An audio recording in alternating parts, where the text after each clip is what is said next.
آپ کی زندگی کی کہانی۔ ایک دن ایک لڑکا اپنے والد کے پاس گیا اور پوچھتا ہے کہ میری زندگی کی اہمیت کیا ہے۔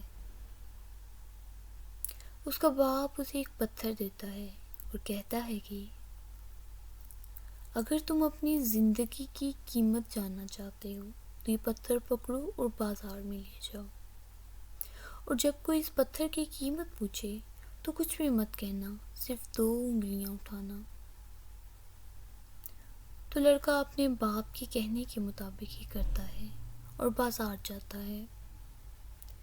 وہ ادھر ادھر گھومتا ہے اور اچانک ایک بوڑھا آدمی اس کے پاس آتا ہے اور پوچھتا ہے کہ اس پتھر کی قیمت کیا ہے۔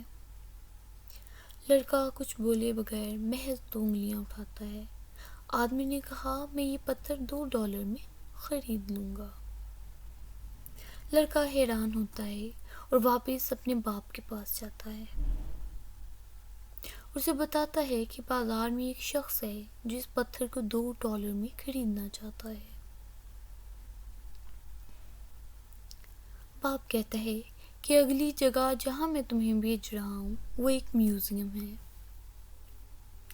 اور اگر کوئی قیمت پوچھے تو محض 2 انگلیاں اٹھانا۔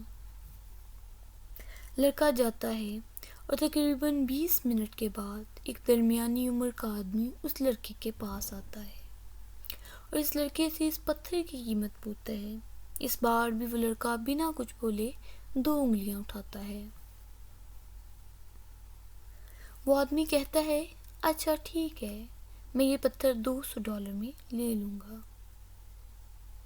لڑکا دوبارہ اپنے باپ کے پاس جاتا ہے اور اسے بتاتا ہے کہ ایک شخص پتھر کے لیے مجھے $200 دے رہا ہے۔ ٹھیک ہے بیٹا، آخری جگہ جس میں آپ کو یہ پتھر دے کر بھیجنا چاہتا ہوں وہ پتھر کی دکان ہے۔ پتھر لے کر اندر چلو اور اگر کوئی قیمت پوچھتا ہے صرف 2 انگلیاں اٹھانا۔ اسے پتھر کی دکان ملی اور کاؤنٹر پر ایک بوڑھا شخص تھا۔ وہ چیختا ہے اور اچھل پڑتا ہے، یا اللہ، آپ کے پاس وہ پتھر ہے جس کی تلاش میں پوری زندگی کر رہا تھا۔ تم اس کے لیے کیا چاہتے ہو؟ یہ کتنے کا ہے؟ لڑکے نے پھر کچھ نہیں کہا اور محض 2 انگلیاں اٹھائیں، اور بوڑھے نے کہا، $2 لاکھ میں اسے لے جاؤں گا۔ وہ اچھلتا کودتا اپنے باپ کے پاس چلا گیا۔ پتھروں کی دکان میں ایک بوڑھا آدمی یہ پتھر $2 لاکھ میں خریدنا چاہتا ہے۔ بیٹا، تم دیکھ رہے ہو، اب کیا تمہیں اپنی زندگی کی قدر سمجھ آ رہی؟ زندگی اس کے بارے ہے کہ آپ اپنے آپ کو کہاں رکھتے ہیں۔ فیصلہ تمہارے ہاتھ میں ہے کہ تم خود کو $2 یا پھر $2 لاکھ کا پتھر بنانا چاہتے ہو۔ کچھ لوگ ایسے ہوتے ہیں جو آپ سے محبت کرتے ہیں اور جن کے لیے آپ سب کچھ ہوتے ہیں، اور کچھ لوگ آپ کو جناز کی طرح استعمال کریں گے، ان کے لیے آپ کی کوئی اہمیت نہیں۔